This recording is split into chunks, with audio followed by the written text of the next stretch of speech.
ایک بہت ہی خوبصورت نوجوان تھا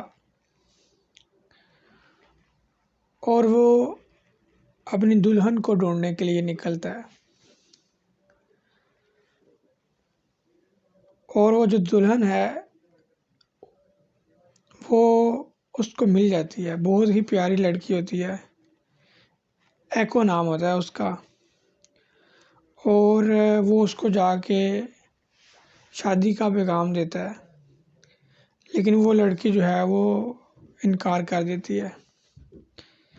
انکار کرتی ہے تو وہ واپس آتا ہے، گزر رہا ہوتا ہے تو رستے میں اس کو تالاب کے اندر اپنی ہی شکل نظر آتی ہے۔ جب وہ تالاب کے اندر اپنی شکل کو دیکھتا ہے تو اس کو اس کے ساتھ پیار ہو جاتا ہے۔ جب اس کو اس کے ساتھ پیار ہوتا ہے تو وہ اس کو قریب سے دیکھتا ہے، پانی کے نزدیک جا کے۔ پانی ذرا گہرا ہوتا ہے تو ایسے کرتا ہے، دیکھتے دیکھتے وہ اس کے اندر گر جاتا ہے، اور جب وہ اس کے اندر گرتا ہے تو وہاں پہ اس کی ڈیتھ ہو جاتی ہے۔ جب وہاں پہ اس کی ڈیتھ ہوتی ہے تو وہاں پہ ایک پودا اگتا ہے جس کو بعد میں لوگوں نے نام دیا نارسس۔ اچھا، نارسسزم، آج ہم جو بات کرنے والے ہیں جس ٹاپک پہ وہ ہے نارسسزم، پرسنالٹی، نارسسٹک پرسنالٹی ڈس آرڈر۔ بیسیکلی یہ ایک ایسا ڈس آرڈر ہے کہ جس میں انسان خود پسندی کا شکار ہو جاتا ہے۔ خود پسندی تو ایک مہذب ورڈ ہے، مطلب کہ جو کہ اردو کے اندر اگر ہم لوگ نارسسٹک کا معنی لیں گے تو خود پسندی ہی آئے گا، لیکن آپ یوں سمجھیں کہ ایکسٹریم خود پسندی۔ ایک اور مثال دیتا ہوں آپ کو۔ ایک کسی گاؤں میں ایک عورت رہتی ہے اور وہ خود پسندی کا شکار ہوتی ہے، نارسسٹک پرسنالٹی اس کی ہوتی ہے۔ ہوتا کیا ہے، اس کی محلے والوں سے لڑائی ہوتی ہے، تو محلے والوں کے ساتھ لڑائی ہونے کے بعد وہ گاؤں چھوڑ کے، سارا سامان چھوڑ کے، صرف اپنے ساتھ ایک مرغا لے کے وہ دوسرے گاؤں میں چلی جاتی ہے۔ تو لوگ اس سے، دوسرے گاؤں والے پوچھتے ہیں تو کہ تم کتنی بیوقوف ہو، تم اپنا سارا سامان چھوڑ کے لڑ کے تم ادھر آ گئی ہو۔ تو وہ کہتی ہے کہ یہ جو مرغا ہے نا، یہ روزانہ لوگوں کو اٹھاتا تھا، میرے مرغے کی وجہ سے یہ سارے گاؤں والے اور صبح صبح جلدی اٹھ جاتے تھے، کام پہ جاتے تھے۔ اب میں آ گئی ہوں نا مرغا لے کے، تو اب جو ہے نا یہ کوئی صبح اٹھے گا ہی نہیں، مرغا جب اٹھائے گا نہیں تو کوئی اٹھے گا ہی نہیں، تو پھر ان کو میری یاد آئے گی۔ تو بیسیکلی جو نارسسٹک پرسنالٹی کے لوگ ہوتے ہیں ان کو یہ لگتا ہے کہ یہ جو پوری دنیا ہے نا یہ ان کے گرد گھوم رہی ہے۔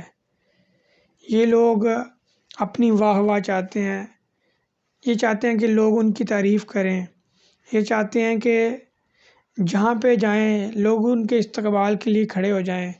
اگر کلاس میں پڑھتے ہیں تو ٹیچر کے ساتھ ان کا انٹریکشن ہو، سامنے لوگوں میں نظر آئے، ڈفرینٹ چیزوں میں پارٹیسپیٹ کرتے ہیں، اور یہ کسی کی نہیں سنیں گے۔ جہاں پہ جائیں گے ان کا دل ہوگا کہ بس جو بات میں کہہ دوں نا سارے وہی سنیں، کوئی دوسرا بندہ کوئی بات نہ کرے۔ یہ بات کو زیادہ کرنا پسند کرتے ہیں اور کسی دوسرے بندے کی بات ان کو سننا پسند نہیں ہوتی۔ موسٹلی جو پولیٹیشنز ہوتے ہیں ان کے اندر بھی نارسسٹک پرسنالٹی کے جو لوگ ہوتے ہیں وہ موجود ہوتے ہیں۔ اب ضروری نہیں کہ ہر ایک پولیٹیشین جو ہے وہ نارسسٹک پرسنالٹی کا ہو، لیکن میجرلی ایسے لوگ جو ہے وہ ایسی کیٹیگری کے اندر پائے جاتے ہیں۔ اس کے بعد جو نارسسٹک پرسنالٹی کے لوگ ہوتے ہیں نا، یہ ریلیشن شپ میں بہت برے ہوتے ہیں، کیونکہ یہ اپنی ہی سننا، اپنی ہی سنانا، اپنی ہی بات کرنا پسند کرتے ہیں۔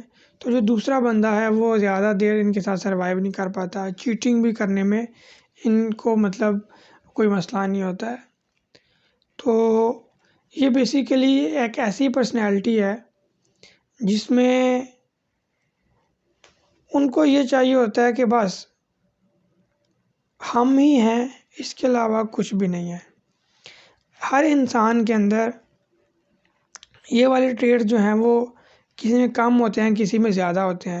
ہم یہ نہیں کہہ سکتے کہ ہر بندے کو نارسسٹک پرسنالٹی ڈس آرڈر ہے، کیونکہ ڈس آرڈر جب ہوتا ہے وہ ایک ایکسٹریم فارم ہوتی ہے، لیکن نارملی لوگوں کے اندر اس کے ٹریٹس جو ہیں وہ پائے جاتے ہیں۔ تو اس کو اوور کم یا اس کو دور کیسے کیا جائے؟ بڑا ہی آسان اور بڑا ہی ایک یوں سمجھ لیں کہ ہے حل، لیکن جس بندے کو یہ پرسنالٹی ڈس آرڈر ہوتا ہے اس کے لیے اس کو کوپ کرنا، اس کو چینج کرنا بہت ڈیفیکلٹ ہوتا ہے۔ اس کی مین سب سے جو بڑی ریزن ہے وہ یہ ہے کہ وہ ماننا ہی نہیں چاہتے کہ ان کے ساتھ کچھ برا ہے۔ ان کو لگتا ہے کہ لوگ ان سے جیلس ہوتے ہیں، لوگ میں چونکہ مرکز ہوں پوری دنیا کا، اور میں مطلب کہ میرے گرد دنیا گھومتی ہے، تو لوگ مجھ سے جیلس ہوتے ہیں اور مجھ سے سمجھاتے ہیں، تو وہ بوریت کا شکار ہوتے ہیں، وہ سمجھنا ہی نہیں چاہتے ہیں کہ ان کے ساتھ کوئی مسئلہ ہے۔ تو یہ سب سے بڑی پرابلم ہے، ورنہ نہیں تو ڈیفرنٹ طریقوں سے اس کو دور کیا جا سکتا ہے۔ سائیکو تھراپی ہے، میڈیٹیشن کریں، وہ اپنے اندر وہ جھانکیں کہ وہ آخر میں کیا ہے، اس کی حیثیت کیا ہے، وہ کیسے پیدا ہوئے، اس کے اوپر ذرا غور کریں۔ تو انسان مر جاتا ہے، اس کے اوپر غور کریں۔ عاجزی والے جو پہلو ہیں ان کے اوپر غور کرنے سے، اور کچھ ریشنل تھنکنگ، یہ ریشنل تھنکنگ کو ریشنل کرنے کے جو طریقہ کار ہیں ان کو اڈاپٹ کرنے سے بھی جو ہے وہ اس پرسنالٹی کے ٹریٹس کو کم کیا جا سکتا ہے۔ لیکن سب سے مین بات یہی ہے کہ اگر وہ مان جائیں تو، کیونکہ یہ جو لوگ ہوتے ہیں نا یہ نارملی مانتے نہیں ہیں کہ ان کو کوئی اس طرح کا کوئی مسئلہ ہے، تو خوشامد پرست، خوشامد ان کو کروانا اچھا لگتا ہے۔ تو بیسیکلی آج ہم نے جس پرسنالٹی کے بارے میں بات کی وہ ہے نارسسٹک پرسنالٹی۔ اسی طرح ہم لوگ انشاءاللہ دوبارہ کسی دوسرے ٹاپک کے ساتھ سائیکالوجی ریلیٹڈ جو ہے وہ حاضر ہوں گے۔ اجازت دیں، اللہ حافظ۔